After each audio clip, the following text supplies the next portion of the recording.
play and call it work.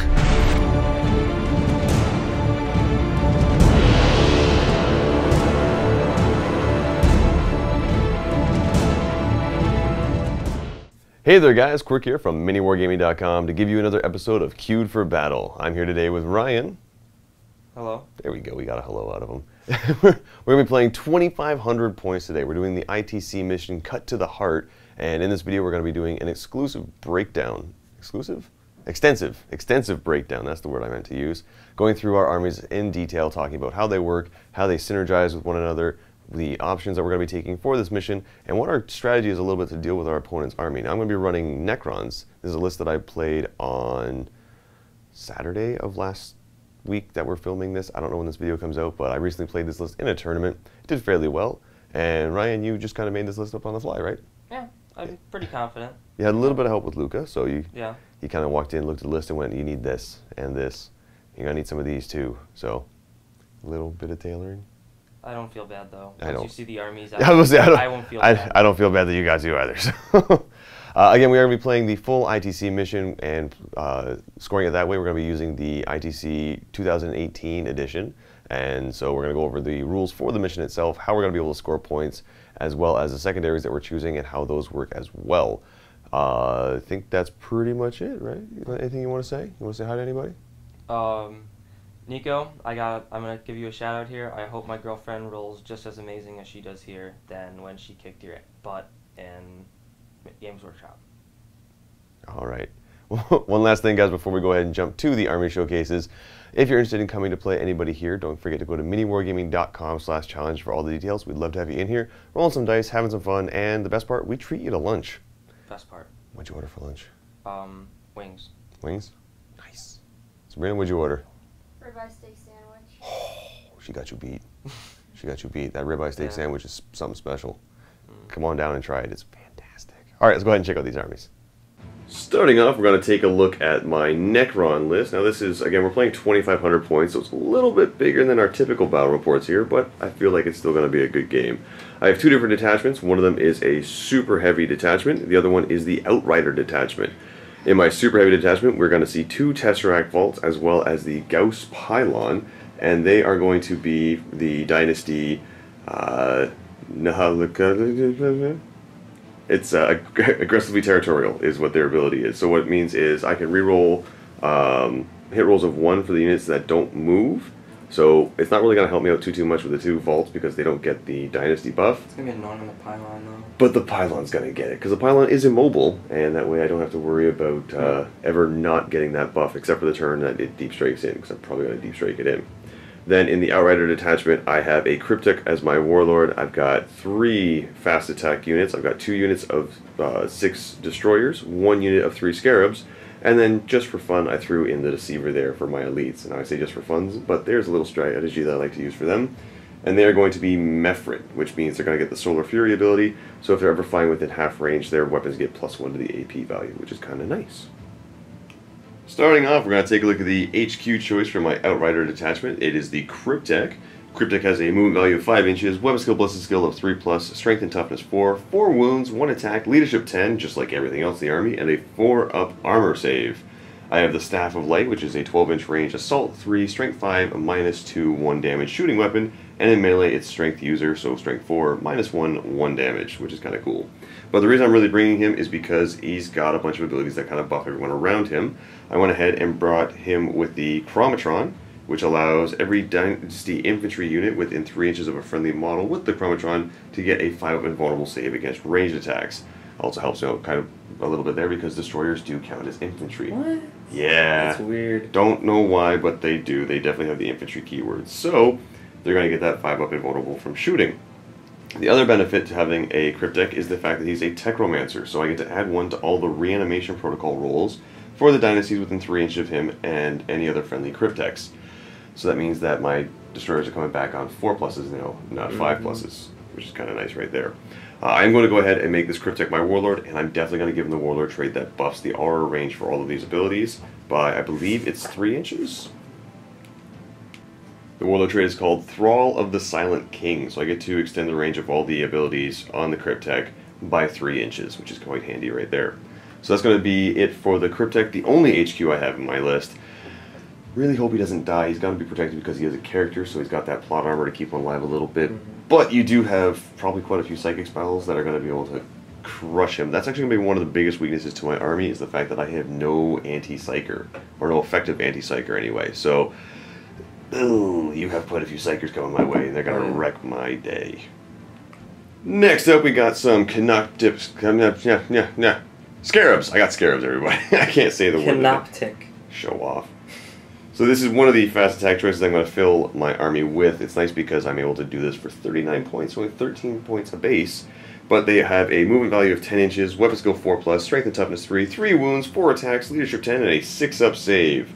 Yeah, their main job is just to run around 2 objectives for me. 39 points, that's pretty good. Yeah, hopefully they don't die. Their melee weapon is the Feeder Mandibles. They're strength user, so strength 3, AP nothing, 1 damage. But if the target's toughness is higher than its attack's strength, the weapon will always wound on a 5+. So even if your toughness 6 or higher, I'm still always wounding you on at least a 5, which is quite nice right there. Main reason I'm bringing them, I had the points. I needed at least one more fast attack to fill up my Outrider, and these guys are fantastic at jumping to objectives and just holding them for me. So that's pretty much it for the Scarabs. But enough about the Scarabs. Canoptic Scarabs. Hey, I got it that time. Hey. Let's talk about Destroyers. How do you feel about Destroyers, Ryan? I hate Destroyers. Why? What's wrong with Destroyers? Is it because they're infantry? Destroyer protocols. Oh, That's that why too. I hate Destroyers. That too. Alright, well, just really quickly, let's talk about the Destroyers themselves. They have a movement value of 10, weapon skill, blood skill 3+, strength 4, toughness 5, 3 wounds apiece, 2 attacks, leadership 10, and a 3-up armor save. They also have the reanimation protocols, which means if there's a unit still alive that's missing models, at the start of my turn, I get to roll a die, and on a 5+, they can come back at full wounds. Yeah. Equally as effective as they were before.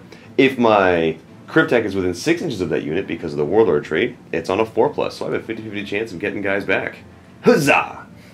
The weapons that my Destroyers are carrying are all going to be the Gauss cannons. They're 24-inch range, heavy 3, strength 6, -3, D3 damage. If I'm within half range when firing this, so if I'm within 12 inches of you, they are going to be AP -4.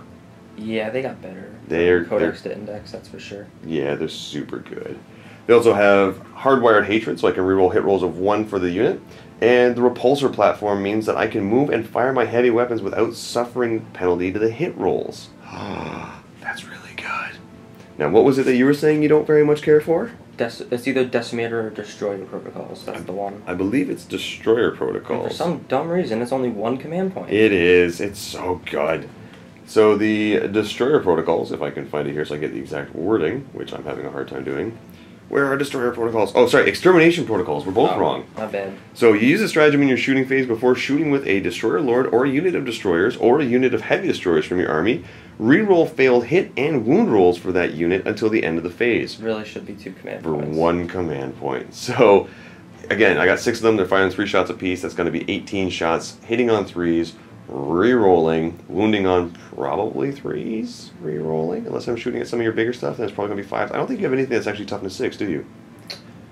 No. I No? think everything's either 5 or 6. No, princes are 6. Oh, okay, yeah. So on Demon Prince, I'll be able to wound you on 4s, but that's going to be it for the Destroyers. Their job is to move around, shoot stuff, be really annoying, and keep coming back just to be equally annoying. If at any point in time you do wipe it down to like 1 unit, I can bring them back, and if I bring back a unit of 5, that's like getting an entire unit back for free. Yeah, I'm familiar with It's like summoning, only better. I hate Necrons. Okay, moving on from the Destroyers, we're going to take a look now at the Deceiver. Next up, we've got Catan Shard of the Deceiver. The shiny star god of awesomeness. The trickster. One of my personal favorite Catans. So, the way this guy works, he's got an 8-inch move, weapon skill, blood skill of 2+, strength and toughness of 7, 8 wounds, 4 attacks, leadership 10, and a 4-up save. He's got his Star God Fists, which are strength users, strength 7, -4, and just straight up 3 damage, which is kind of gross right there. The Deceiver has a 4-up invulnerable save. If you ever make a morale test, you have to add 1 to that because he causes dread. So anytime you're within 12 inches of him, you have to make a morale test, add 1 to that. I don't think that's really going to affect you. You don't have very many units with a high model count to begin with. No, so not really. You should be okay there. Powers of the Catan, he knows 2 of the powers of the Catan, which I will go over in a minute, and can use one of those powers at the end of each of its movement phases. It has Reality Unravels, where if at any point in time he's reduced to 0 wounds, on a 4+, he tears a hole in reality, and every unit within 3 inches of him suffers D3 mortal wounds. And on top of that, he's an Enslaved Star God, so he's actually never able to have a Warlord trait. But there is one ability I have not mentioned. It is my favorite ability, the Grand Illusion. At the beginning of the first battle round, but before the first turn begins, you can remove the Catan Shard of the Deceiver and or up to D3 other friendly Necron units from the battlefield. Then set them up again 12 inches away from enemy models. If you do so, these units cannot charge in the first turn. You know what counts as a Necron model? Those stupid giant things, I'm guessing. Yeah, Tesseract Vaults totally count as Necron models. So you can totally Grand Illusion the Deceiver as well as the Tesseract Vaults just anywhere you want on the board, just making sure they're 12 inches away from the enemy when doing so. The flight ones, that's pretty deadly too, actually. Well, you can't charge the first turn. That's the big kicker right there, right? You're right. So you want to do it with something that can shoot quite a bit, like, oh, I don't know, what Tesseract Vault or... A giant warrior blobs would be pretty good. Or a unit of destroyers, maybe? Yeah. Put them in half range so they have the AP -4, fire off a destroyer That's protocol. fun. Like, I don't get a save. So... You have Disgusting Resilient. You're playing Death Guard. Yeah. That's like the super save. True. It's a very annoying save, and I don't care for it. I hope I make all of them now. Well, yeah, you're going to pull a Luca and just be like, oh, you caused 11 wounds? Let me just roll these really quick. I take 2. I hate you. That's for you. I hate you, Luca. That's why I'm using your army. That's why I'm using your army. So, anyway, I do very much like the Deceiver. Very, very good at what he does. Gets all over the board. And the fact that I can move him as well and just have him come up and be like, oh, Catan powers. Really, really good right there. That's going to be it for my Outrider Detachment. And now we're going to go ahead and take a look at the Super Heavy Detachment. One of the first 2 things I'm going to show you for my Super Heavy Detachment is the Transcendent... Wow, we've been talking about that so much I messed up. The Tesseract Vault. I almost said Transcendent Catan. Okay. This thing is ridiculous. It has a movement value that degrades over time, but it starts off at 8. Then drops down to 6 and to 4. That's not a big deal. Weapon skill 6+. Again, not that big of a deal. It is a vehicle. Ballistic skill goes from a 3+ to a 4+ to a 5+ as it slowly degrades. It has Strength 8, Toughness 7, 28 wounds, 3 attacks, Leadership 10, and a 3-up armor save. It's got the Tesla Sphere, but not just one, it has 4 Tesla Spheres. They are Assault 5, which means when this thing fires, it can shoot 20 shots. And 6 is bounce. They do! These are Strength 7, AP nothing, 1 damage, and each hit roll of a 6+ with this weapon causes 3 hits instead of 1. So on average, I should get about 3 6s when rolling 20 dice, right? 6, 12, yeah, about 3. That makes sense. Special rules for this thing, it has living metal, so at the start of every turn I get to regain one of those very many 28 wounds I rely on very heavily. It has a transtemporal force field. Nailed it. This gives it a 4-up invulnerable save, something that I was lacking so much in the Index, and now in the Codex it has one. I don't know why they just gave it to it, but it makes it so much better. Vengeance of the Enchained. If this model is reduced to 0 wounds, roll a d6 before removing it from the battlefield. On a 4+, the Transcendent contained within takes out its vengeance, and each unit within 2d6 suffers d6 mortal wounds. That is a huge explosion.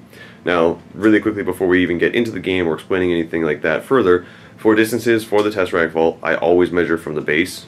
Even though the model extends very, very far off the base, I do measure strictly from the base. That way it's fair for my distances, it's also fair for your distances. Okay. Make sense? Perfect. Anybody who's going to argue that, please find me a rule that says otherwise, because... I think that's kind of stupid, because that thing stretches out a good 6 inches. It's the size of like 4 of its bases all the way around. Yeah, so that's dumb. it's a little bit ridiculous. One of the things that I do very much like about the Tesseract Vault, and because it can do this, is that it has powers of the Catan. This model knows 4 different Catan powers and can use a number of different powers equal to the number on the damage table. So at full health, it can fire off 3 of these powers. Yeah. 3 of them. And then at half it's 2, and then when it's down to 7 wounds or less, it can fire off 1 of those powers. But again, I get 3 of those powers, and I just get to do it in the movement phase. It's so good, and I mean, the powers that I have access to are a little bit ridiculous. One thing I do very much like is that I'm able to pick the powers that I'm going to use before we do everything, so I don't actually have to pick it when I'm building my army. I pick it just like I would pick a Warlord trait, so when I see my opponent's army, I can choose what I want. So, what I'm going to be picking for both of the Tesseract Vaults, as well as the Catan Shard, which I'm going to explain now, and then we'll explain why as we go into it, is going to be the Antimatter Meteor. So on a 2+, the closest visible unit within 24 inches of the shard suffers D3 mortal wounds. On a 6+, they suffer D6 mortal wounds. If it's a Tesseract Vault, that goes off on a 5+ instead. So 5+ causes D6 mortal wounds. Also going to take Times Arrow. I like Times Arrow because the way it works is if I roll a die, I pick a unit within 18 inches of the shard and roll a die. If I roll higher than the wounds characteristic of the models in that unit, you just lose a model. The Tesseract Vault gets +1 to that roll, so all I have to do is roll equal to equal to or higher the number of wounds on that model. So it's just going to die. It's a really good way for me to take out, I don't know, like your Terminators, your really annoying Terminators. Then on top of that, we've also got the Cosmic Fire, so roll a d6 for each enemy unit within 9 inches of the shard, add 1 to the roll if the Catan shard is using this power as a Tesseract Vault. On a 4+, the unit being rolled for suffers D3 mortal wounds. Nice little pulse of fire right there. And then the last one I'm going to take is going to be Seismic Assault, where I roll a d6 for a unit within 24 inches, adding 1 to the roll if it's a Catan shard, and... oh, wait, sorry, that's the wrong one. Where is it here? I lost it! Oh, there it is, sorry. Transdimensional Thunderbolt is the one I mean. It's 24 inches. I pick on enemy model or unit, add 1 to the result as a shard. On a 4+, it takes D3 mortal wounds. Then I roll a d6 and every unit within 3 inches of the chosen enemy unit on a 4+ takes a mortal wound. So it's kind of like a lightning bolt that spurts out everywhere. So those are the 4 powers I'm going to be taking on both of the vaults. And the shard is going to be the Deceiver is going to be taking the Antimatter Meteor as well as Times Arrow. Those are just good ones to have. The last model in this army, and probably the piece de resistance, is the Gauss Pylon. The Gauss Pylon has a movement value of 0, weapon skill of nothing, ballistic skill that degrades over time. It goes from a 2+ to a 3+ to a 4+ to a 5+. Wow! That's quite a bit of a drop for a chart there. I wonder how many wounds this thing has. It has strength 6, toughness 8, and 30! 30 wounds. No attacks, leadership 10, and a 3-up armor save. That sounds kind of interesting when it's just like, okay, well, it doesn't do anything, but it's got a 30 wounds, toughness 8. What does it do? Well, it has a weapon called the Gauss Annihilator with 2 different firing profiles. The first one is an 18-inch range, heavy 2d6, strength 6, minus 2 AP, 1 damage. The other version is called the Focused Beam. It has 128-inch range. It is macro D6, strength 16, minus 4 AP, and the damage is D3 plus 6. Plus 6, everybody! And the special rules for that is you can add 1 to the hit rolls made when this weapon is firing against something with the fly keyword, subtract 1 for the hit rolls made against anything else. I'm going to negate that by basically not moving in the movement phase and getting to reroll my hit rolls of 1, so that's kind of cool right there. And then the other weapon that it has is the Tesla Arc. It's a 3-inch range Pistol X, so it's actually going to have 3d6, then 2d6, then d6, then d3 attacks. Strength 4, AP nothing, 1 damage, and the number of shots is determined by the table. Wow, that gun is amazing. So it's not that good. I mean, you know. I'm just, yeah. It's stupid. It's amazing. The word you're looking for is amazing. So, special rules for it. First off, it is immobile, so when this model is placed, it can't move from anywhere, so in the fight phase it's automatically hit, and it also can still shoot when it's engaged, and other models can shoot at models that are engaging with it, so that's kind of neat right there. It has a reactor explosion, so if at any point in time you manage to knock all 30 wounds off this model, I roll a d6, and on a 4+ it explodes, where every unit within 6 inches suffers d6 mortal wounds. Go ahead, surround me, fight me. Also has the Living Metal special rule, so that way every turn I get 1 of the wounds back for the 30 wounds that it has. It has a phase shift generator. All friendly Necron models receive a 5-up invulnerable save while they're within 6 inches of this model.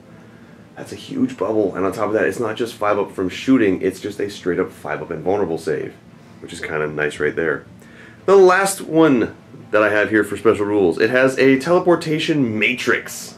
So during deployment, you can set this up in the orbit instead of placing it on the battlefield. At the end of any of your movement phases, this unit may teleport into battle. Set it up anywhere on the battlefield that is more than 9 inches away from enemy models. Now, it does still have to make sure it's within my deployment zone if it's on the first turn.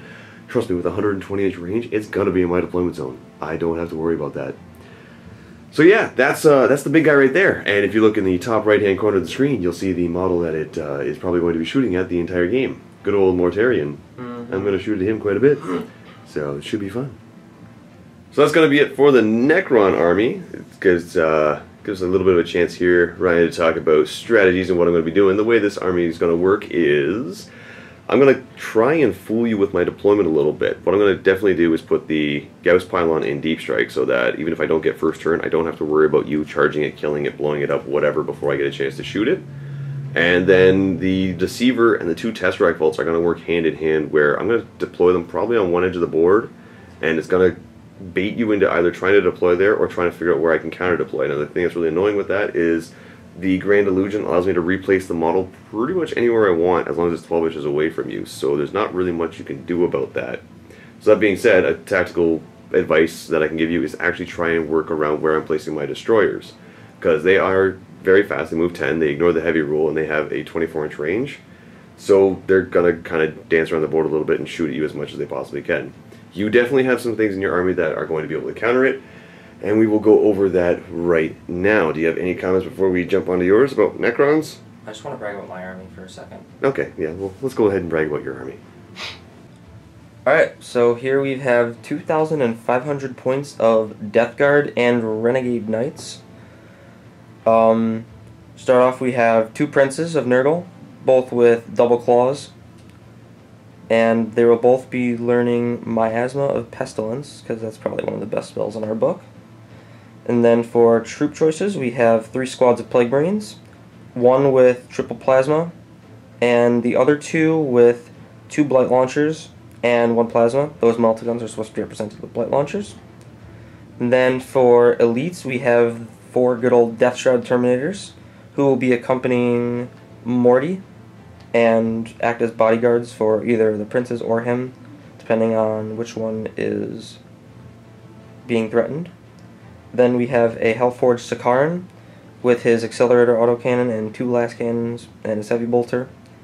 Then for fast attack, we have our 2 Bloat Drones with Plague Spewers, one of the more competitive choices the Death Guard get. For heavy support, we have a Predator with a Predator autocannon and 2 last cannons. And for one of our super heavy auxiliary detachments, we have a pair of Renegade Armigers, I think that's what they're called, with the 2 Armiger autocannons, which are a very solid choice against basically anything you can think of. And then, last but not least, we have Mortarion in his fame and glory. Very, very nice. So some general rules that we're going to see with your army are things like Disgusting and Resilient, which is a great rule. It's a fantastic rule. I'm pretty sure you have this on everything except for the vehicles, correct? So yeah, pretty much everything except for Karn, Predator, the Knights. Yep. So we're going to see this on the drones, we're going to see it on the Terminators, we're going to see it on the Demon Prince, we're going to see it on Mortarion. The way this works is if at any point in time you suffer a wound, you roll a die, and on a 5+, that wound is ignored. Now, we don't treat it as additional save, so say for example a last cannon was to hit you and take 4 damage. You would then roll 4 dice, and every 5+ would mitigate one of those. So it doesn't stop damage from going through, but it certainly does soften the blow quite a bit.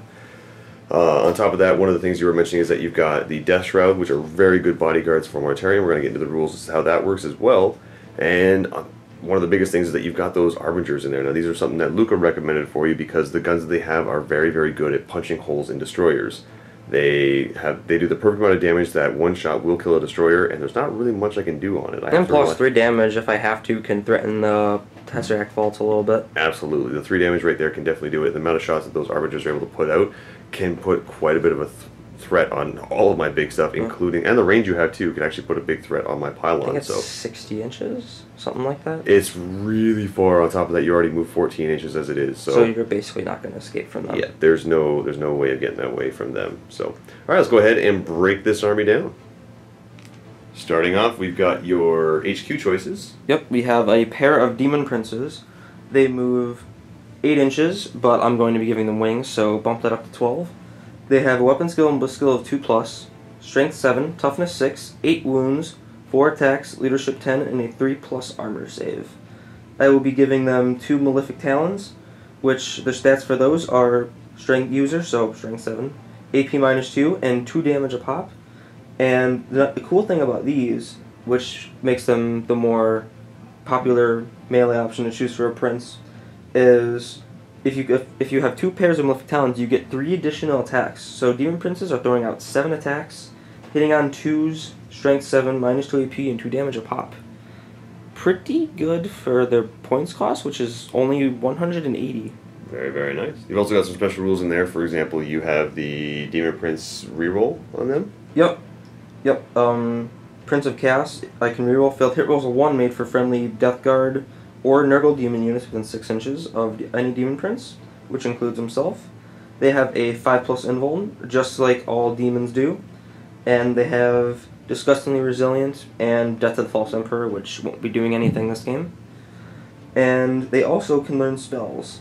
They can manifest 1 psychic power and deny 1 in each psychic phase. They know Smite and 1 psychic power from the Contagion Discipline. And you went ahead and gave both of them Miasma of Pestilence, correct? Yes, because just in case one of them dies, I have plenty of Miasma to go around and to put it on whatever I wish to see fit. Definitely makes sense. Now, the way Miasma works is it has a casting value of 6, and you pick a friendly Nurgle unit within 18 inches. And what it does is it gives them -1 to hit. Now, that's just a static -1 to hit, so that will actually shut down a lot of the Tesla that I'm going to be trying to throw at you. So it works in melee, too. Which it does work very in nice. melee as well. I'm going to be avoiding melee. I'm going to tell you that right Yeah. now. If you get in melee with me, I'm in trouble. Aside from the Deceiver, I'm in trouble.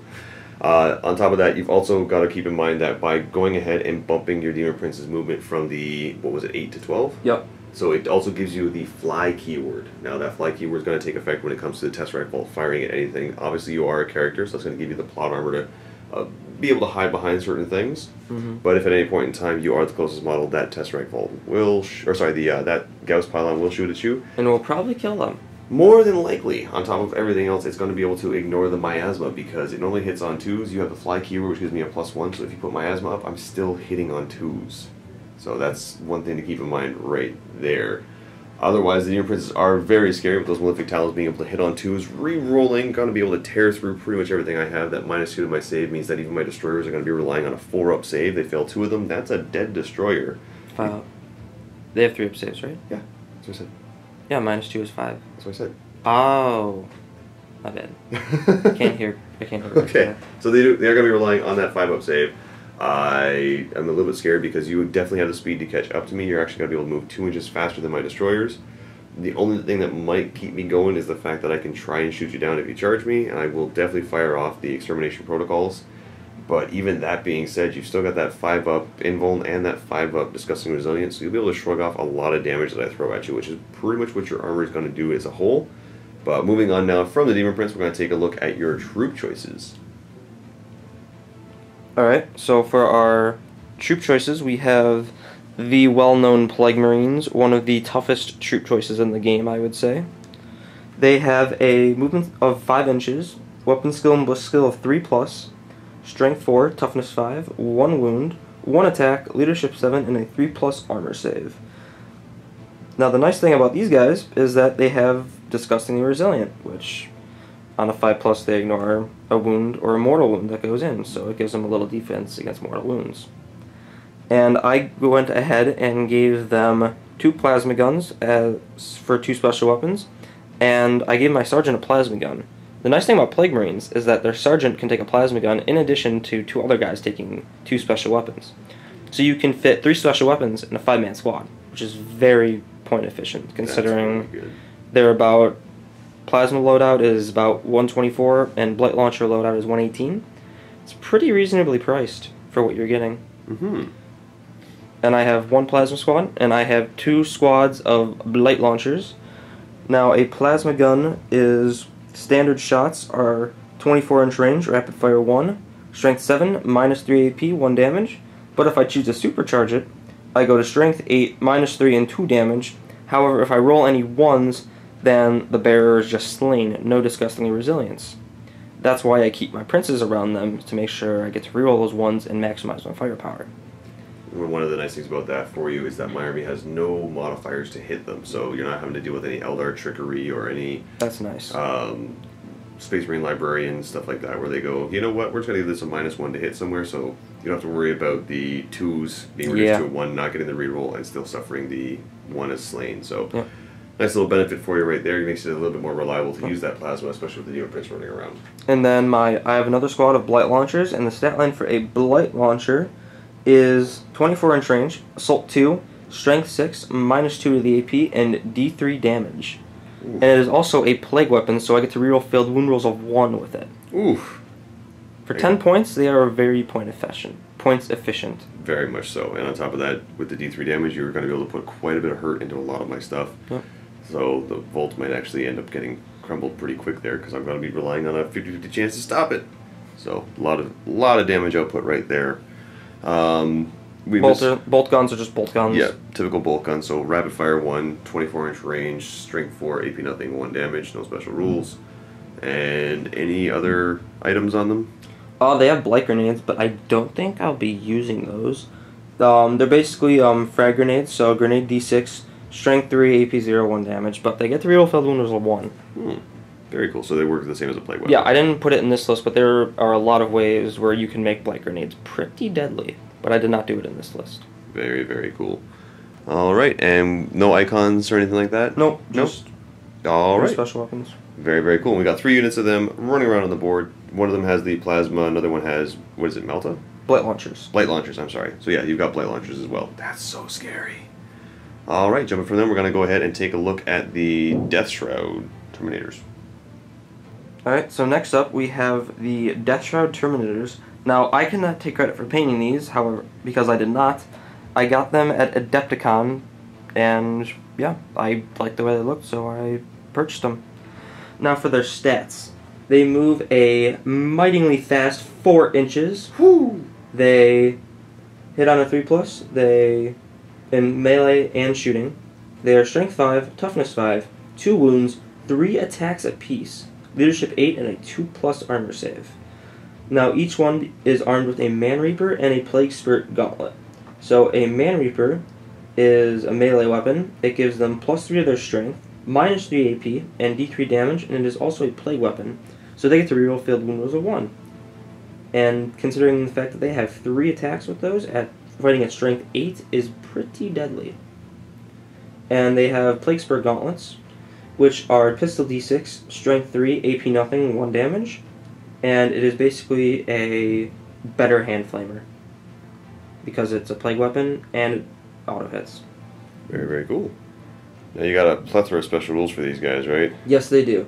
To make up for their slower movement, they have Cataphractii armor.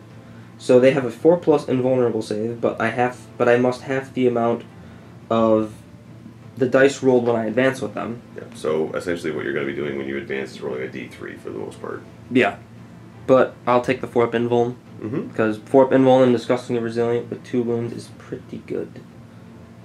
And they also have a rule called the Eyes of Mortarion.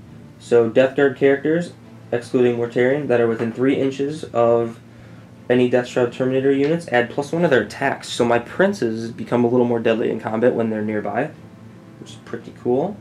Now here's the main reason why I took them. Silent Bodyguard. Roll a dice each time a friendly Death Guard character is hit by a ranged or melee weapon, whilst a Death Shroud Terminator is within 3 inches of this unit. On a 2+, one of the Death Shroud intercepts that hit, and the Death Shroud basically counts as being hit, rather than the character that was originally targeted. Now, the cool thing about this is, unlike most Lookout Sir rolls, like with the Space Marine ones, Or is that they take drones and stuff. Yeah, that they take a mortal wound, but for this they just take the hit, which is really cool because I still get to get my invuln and my disgusting resiliences. Wow. Which is going to make Mortarion a lot harder to shift. Absolutely. Because each guy can take 1 pylon hit, which is pretty huge. Yep, and the thing is with that invulnerable save, even the pylon hits can be... Yeah, it's 50-50 chance of just ignoring them outright. Now, if one of them sneaks through, you're probably going to die, because it's going to be 6 plus D3 disgusting resilient checks, but... Yeah.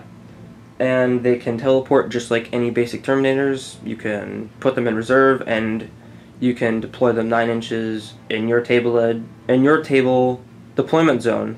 My bad. Deployment zone in turn 1. However, on turn 2 onwards, you can place them anywhere you want, as long as they're 9 inches away from enemies. Alright. Any other crazy special rules that these awesome Terminators have? Nope, not really. Nope. Just that. I would say, not like they need it. They've got all these crazy rules as it is. They're pretty good. They're very slow, but at the same point in time, they are just a blade of wounds for things like Mortarion, who already has a ton of wounds. On top of that, they're really good at keeping characters like the Demon Princes alive, or while buffing them by giving them extra attacks. And also buffing them. Oh yeah, they buff them too. Jeez, those are really good. Why are they so good? Next up, we've got a model that I personally hate. Yep, Quirk's favorite model, the Foated Bloat Drone.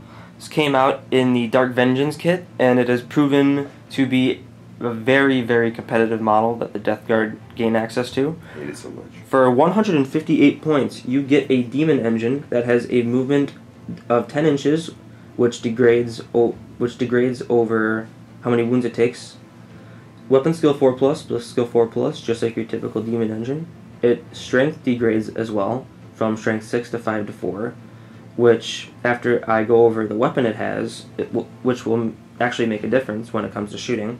Toughness 7, 10 wounds, 3 attacks, leadership 8, and a 3+ armor save. I gave it 2 Plague Spitters and a Plague Probe. Now the Plague Spitters are a very, very appealing weapon. Since it has 2 of them, it has 2d6 auto hits at Strength User, which degrades as it gets hurt, so it goes from Strength 6 to 5 to 4. AP -1, 1 damage.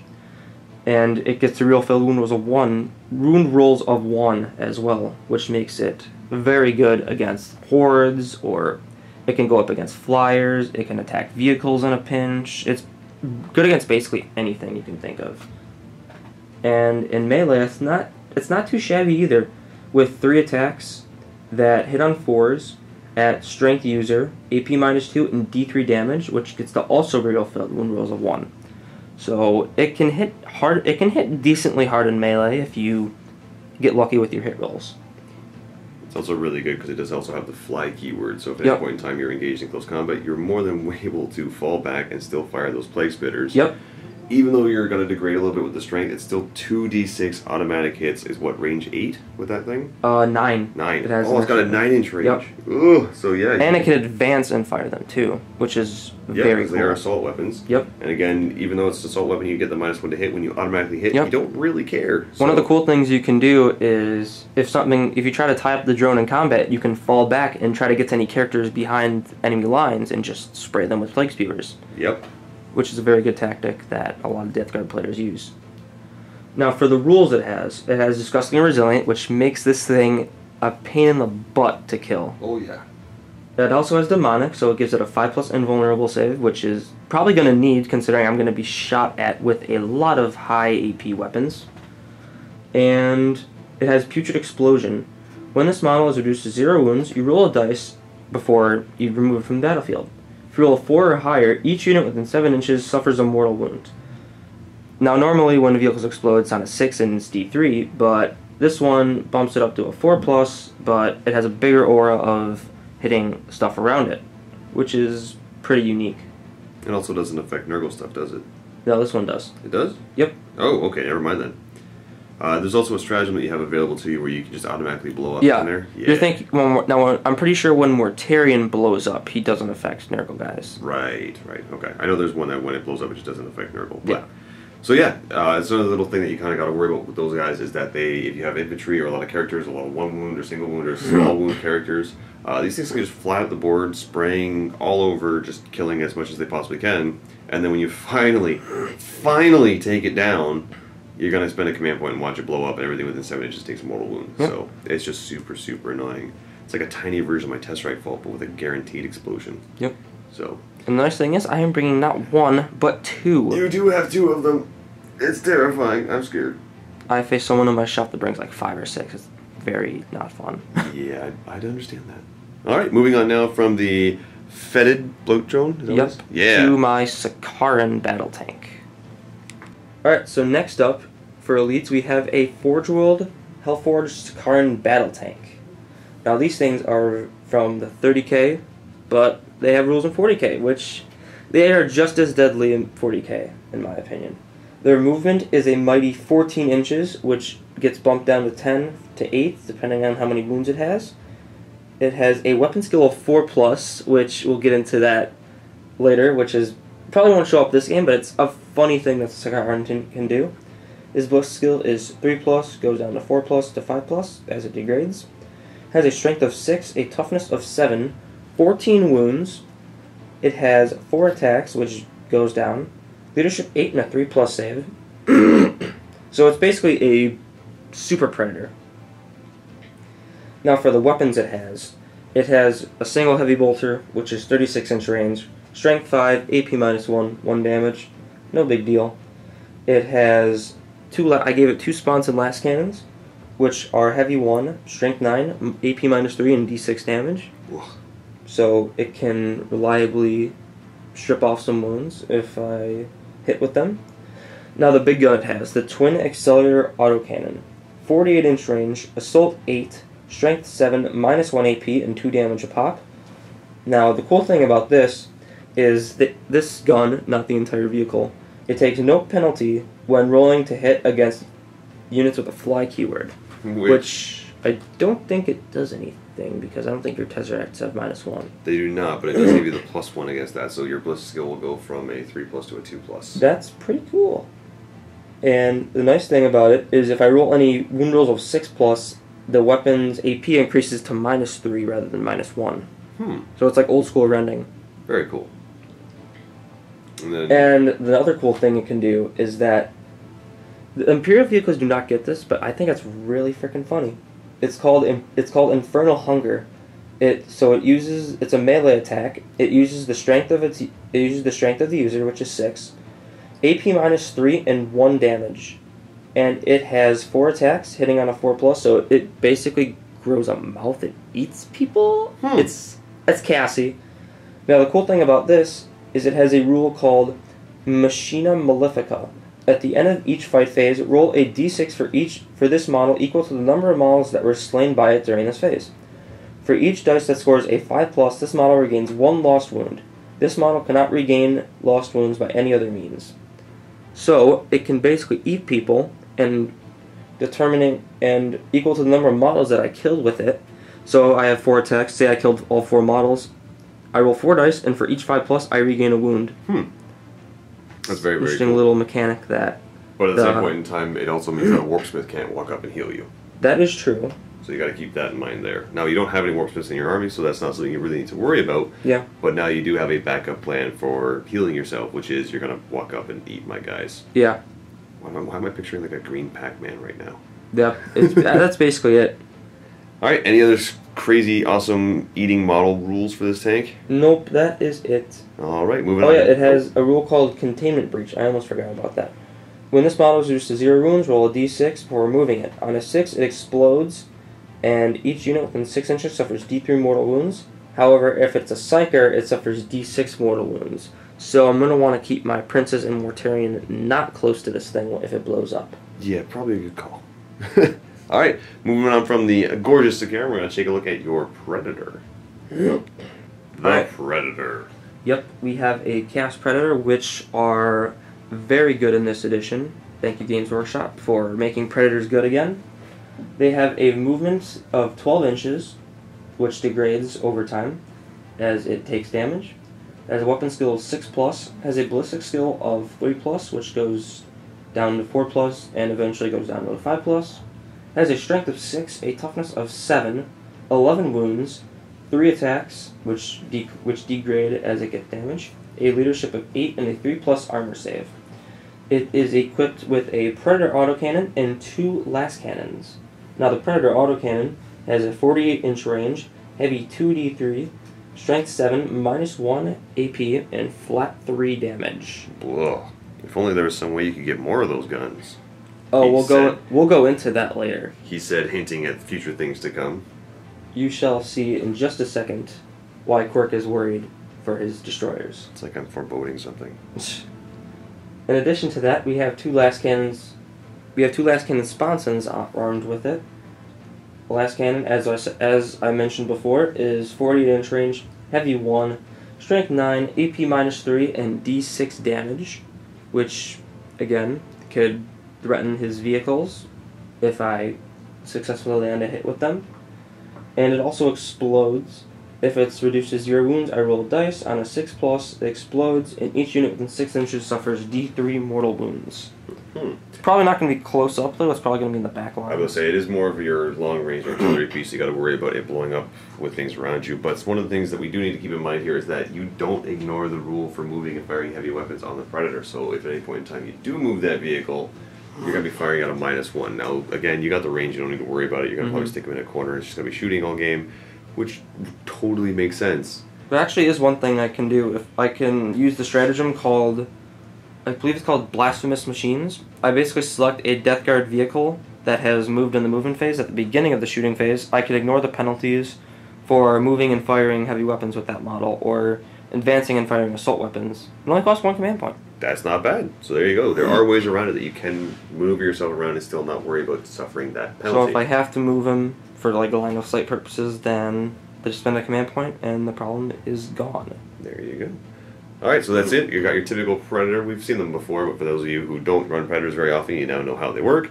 Let's move on to the Arbingers. Alright, next up we have a super heavy auxiliary detachment with two renegade armigers. Now they're going to be separate? I'm not sure yet if they're going to be separate or together. Well, they don't work as a unit. They were deployed together, so if you put them down together, they just have to be deployed with Oh the yeah, six that's of right. each If you other, put them in a and then unit, they split off and can do whatever they need to then do. I'll probably put them in a squad then, so that way I can Reduce the number of drops. Yep, reduce number of drops. Now the cool thing about these guys is that they move a mighty 14 inches, which degrades as they get damaged from 10 to 7 inches of movement. Weapon skill goes from 3+, 4+, 5+. Ballistic skill also goes from 3+, 4+, 5+. They have a strength of 6, a toughness of 7, 12 wounds, 4 attacks, a leadership of 8, and a 3+ armor save. Now, they're great stats, but you mainly take these guys for their guns. They have 2 Armiger autocannons, which are 60-inch range, heavy 2d3, strength 7, -1 AP, 3 damage a pop, and I can move and fire these without penalty. Very, very nice. So you got a full-on threat range there of 74 inches, which means you can use that 14 inches to pivot around to get better line of sight on whatever you need to shoot at. And then on top of that, every one of these shots can put quite a bit of threat on any of my destroyers, because if one of them sneaks through, that is a dead destroyer with a flat 3 damage. Yeah. And in addition to their Armiger autocannons, they're armed with heavy stubbers. Ignore those melta-guns on the top. Those are going to be Mark of Dave. Heavy stubber has a 36-inch range, heavy 3, strength 4, AP 0, 1 damage. Probably the deadliest weapon they have by far. Totally, yes. I 100% caught on to the sarcasm you were throwing my way there. I am sorry for not responding to it sooner. These guys are absolutely amazing. They are fantastic at putting crazy amounts of damage into whatever they need to do. And the thing is, each one of those guns is 2d3, so both of these guys together are putting out a grand total of 8d3 shots. Or 4d3 shots individually if you want to look at it that way. So that means you're looking at 6 shots pretty much from both of them, which is really, really good right there. And if they're hitting on 3s because they ignore the penalty for moving and firing heavy, and strength 7, which means anything of mine that you're going to be shooting at, unless it's a test rank fault or a Gauss pylon, you're wounding on 3s. So we're going to be seeing 3s and 3s coming through here. I'm relying on a 5-up invuln, or sorry, 4-up armor, because only -1 to keep my destroyers alive, because that's the main thing you're going to be shooting at with them. And every time I fail, it's just a dead destroyer. So I would not be surprised if these two together, honestly, turn 1 wiped a destroyer squad, if not both of them.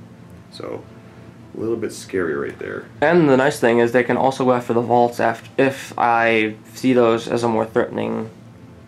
Yep, absolutely. And again, you get no modifiers to hit against my vaults, so you're straight up just hitting on 3s again. Yeah. And the 3 damage per Wait, punching through. Vaults are only T6?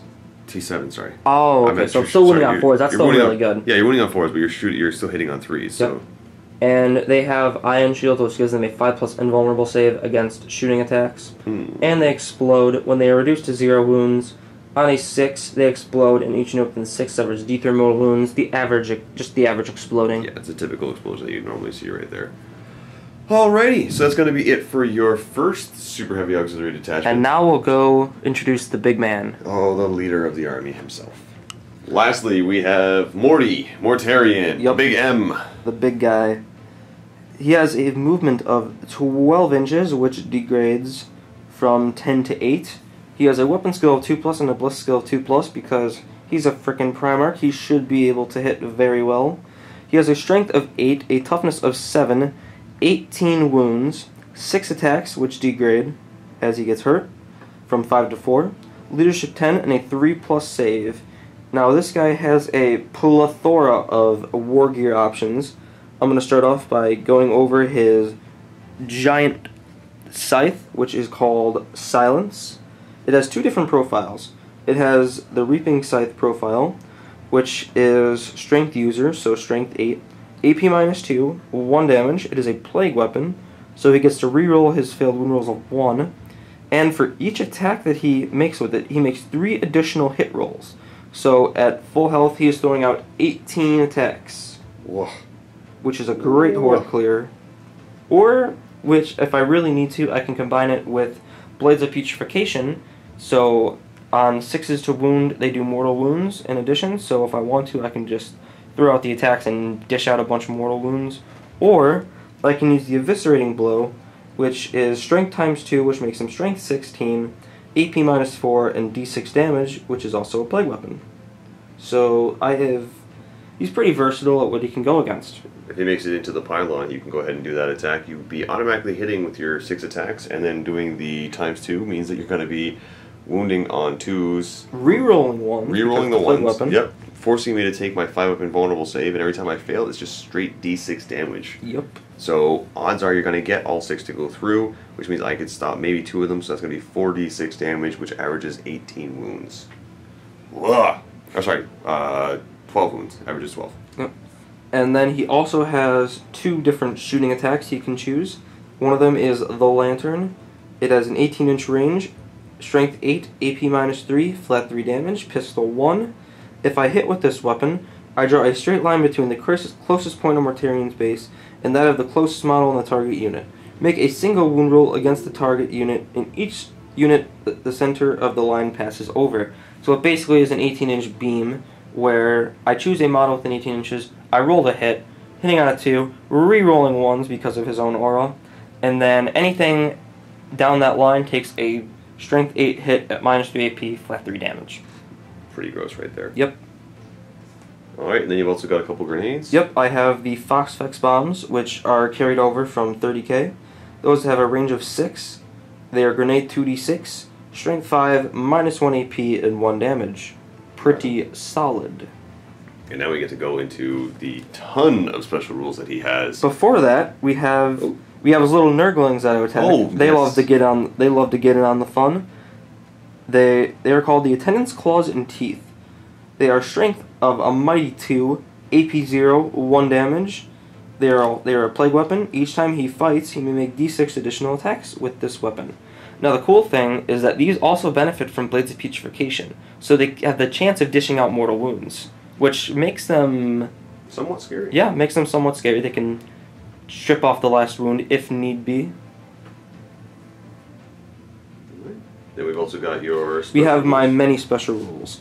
Death to the False Emperor, which won't do anything. Just to really quickly cover that for everybody out there, if you're not familiar with how Death to the False Emperor works, if at any point in time you fight something with the Imperium keyword and you roll a hit roll of a 6, you get to make an additional attack. Now those additional attacks don't then spread on to more, but your entire army pretty much has that rule.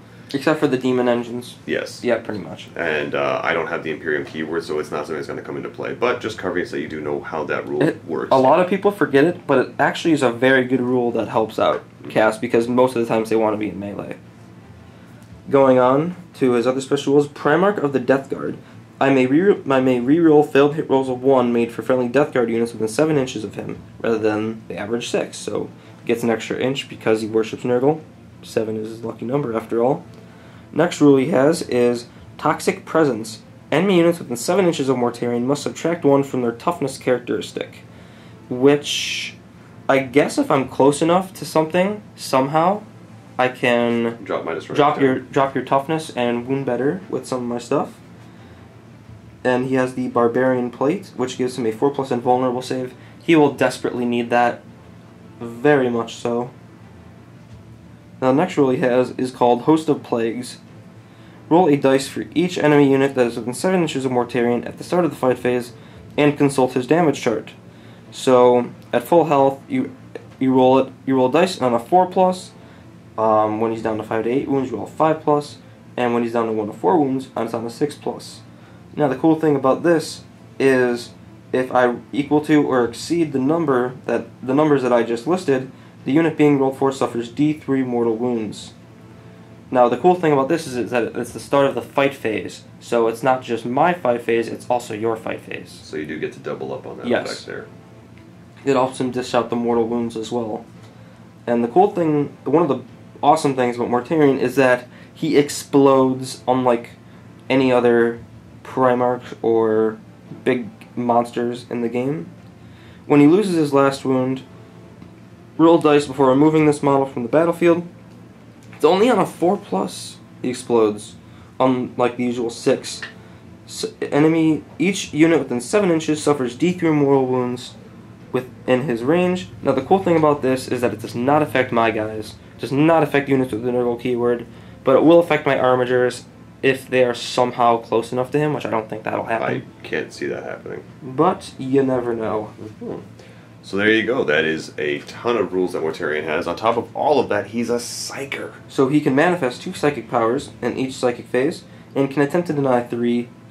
Who cares? I'm That's not going to do throw anything. psychic powers out. He knows Smite and 3 different powers, so he knows up to 4 spells, so he's pretty versatile with that. Alright, do you know which spells you're going to be taking? He's going to take the good old Miasma of Pestilence. Yeah, so we He's going to take... What's the other one? Blades of Putrefaction? Yes, Blades of Putrefaction.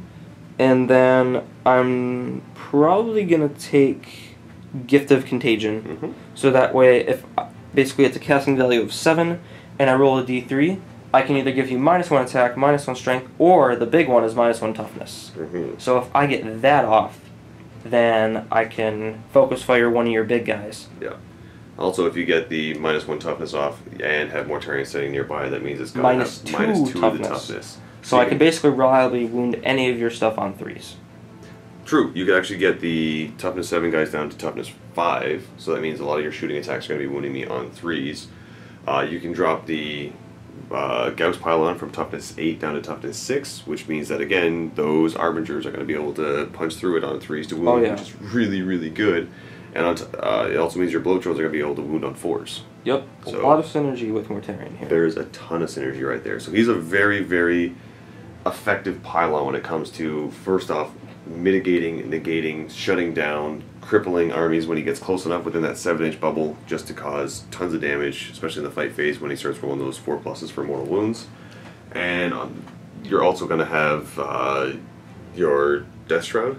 Yes, my Death Shroud are probably going to tag along with them? Yep, probably going to put them in reserve, so on turn 1, don't move Mortarion up too far, but make sure I'm within my deployment zone so I can put the Death Shroud right behind him and start soaking up those wounds. Very, very cool. Because I'm going to need all of the saves I can get and all of the bodies I can get to protect him from this giant artillery mess. Alrighty, so now we've seen the two armies, we've gotten a pretty good idea of how they work. Now you're going to take some warlord traits and relics and stuff for your guys? Yes, I am going to be giving one of my demon princes the Separating Plate. Oh, not the Separating Plates. Yes, basically the only, in my opinion, it's the only decent Death Guard relic that we have. There's like one or two others, but most of them are garbage, unfortunately. So. But the Separating Plate is by far the best.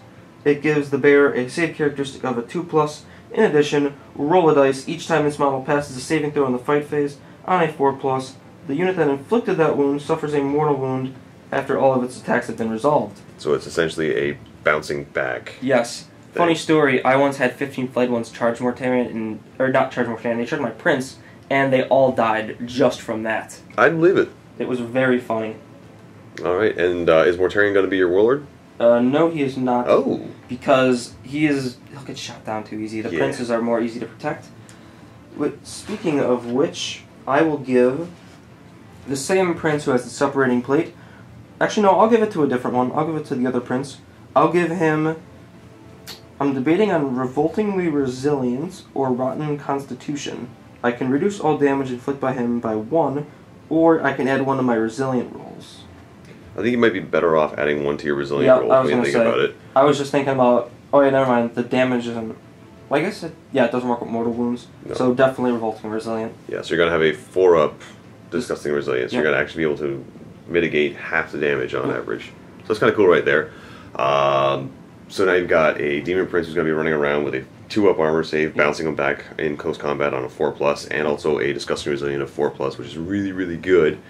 Now that we've kind of covered everything, including your relics, your warlord traits, stuff like that, we can talk about the mission. So the way that this mission works, it is scenario number 2 in the ITC 2018 mission packet. Cut to the heart, we play on a 6x4 table with terrain that we're going to be placing after we've done all the showcase and stuff. We get 3 objectives. We put 1 in the dead center of the board, and then we each get to place 1 objective in our deployment zone more than 6 inches away from a table edge and 12 inches from any other objective, so depending on the deployment zone that we get. The bonuses that we get for this one is if you control the center objective and your opponent's objective at the end of your turn, you get an extra point. So that's the way we get the bonus for this one.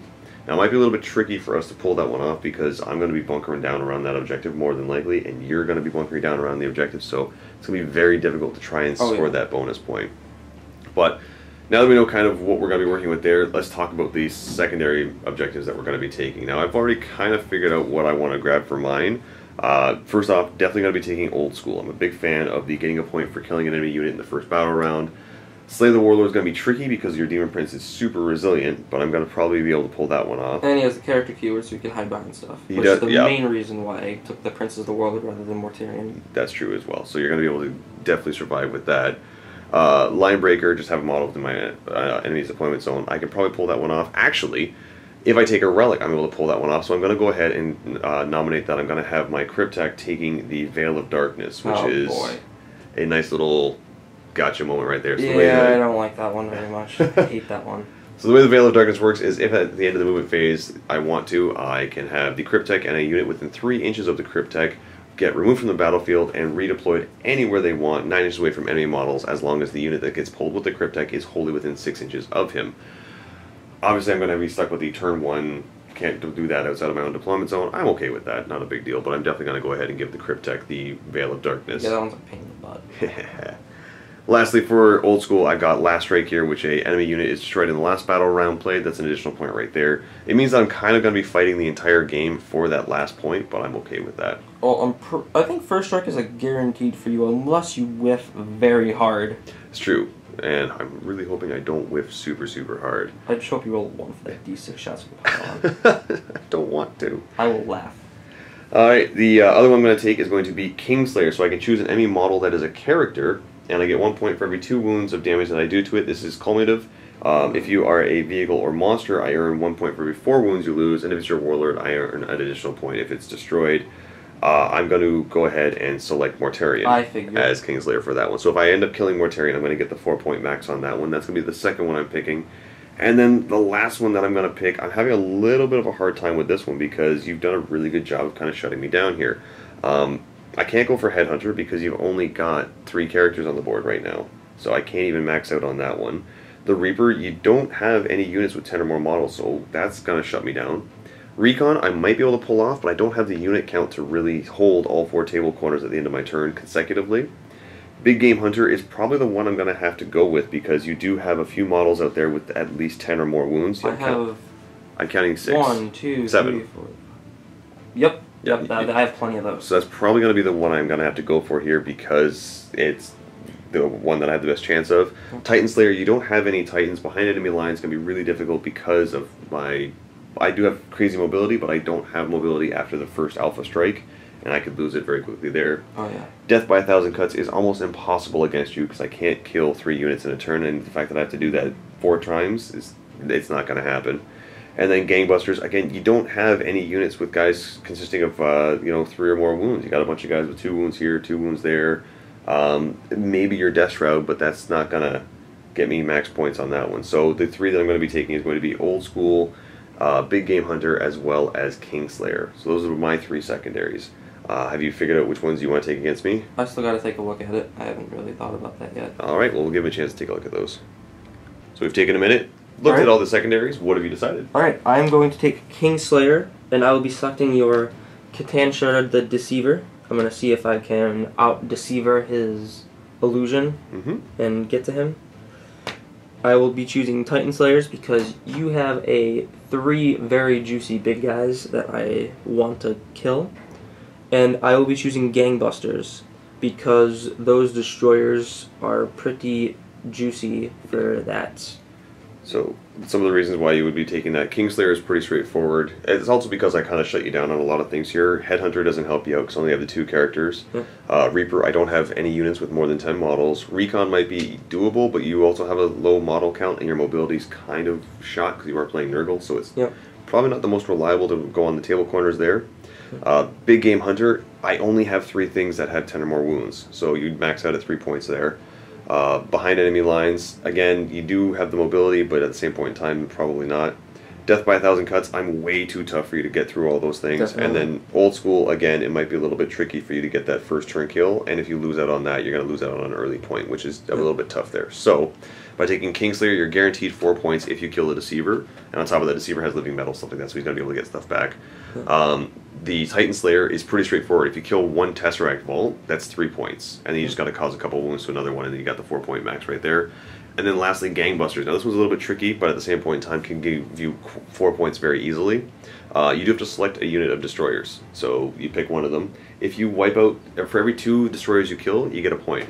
So if you kill 4 destroyers in the first turn, and then I get 2 of them back, which is averages, that would make sense, and then you go ahead and wipe out the rest of the unit, you would get your 4 points, because the first turn you're going to get 2 points.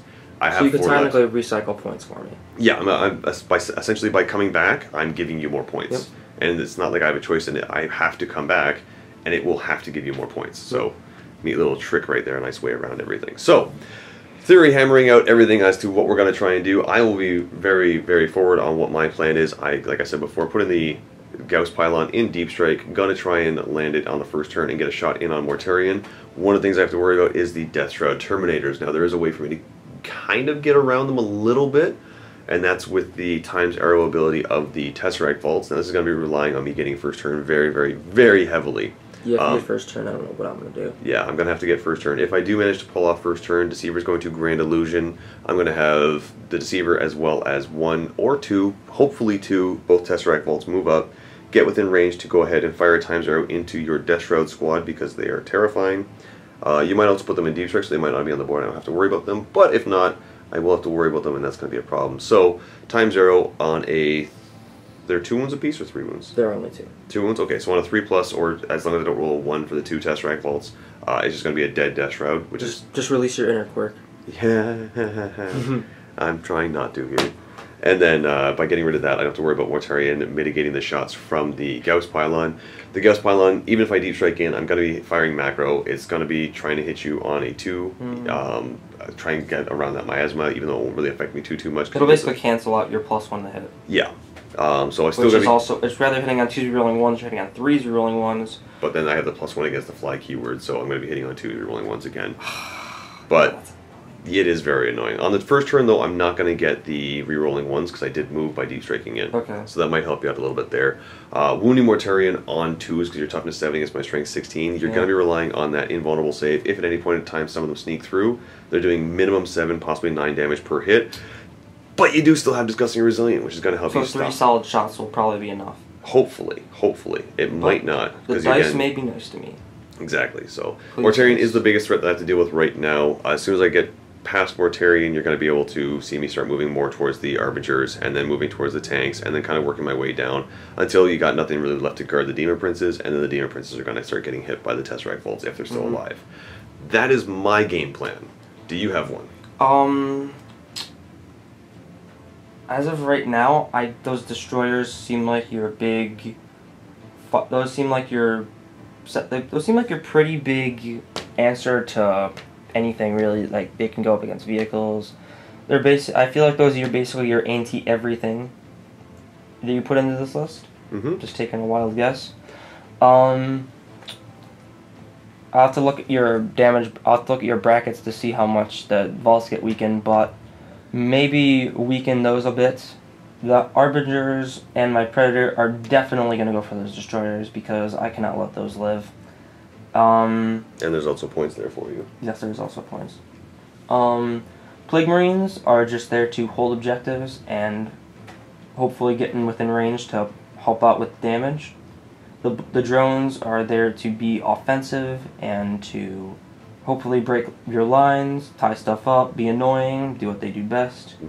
Princes are there to support the drones in basically a mini alpha strike with Mortarion and the Death Shroud.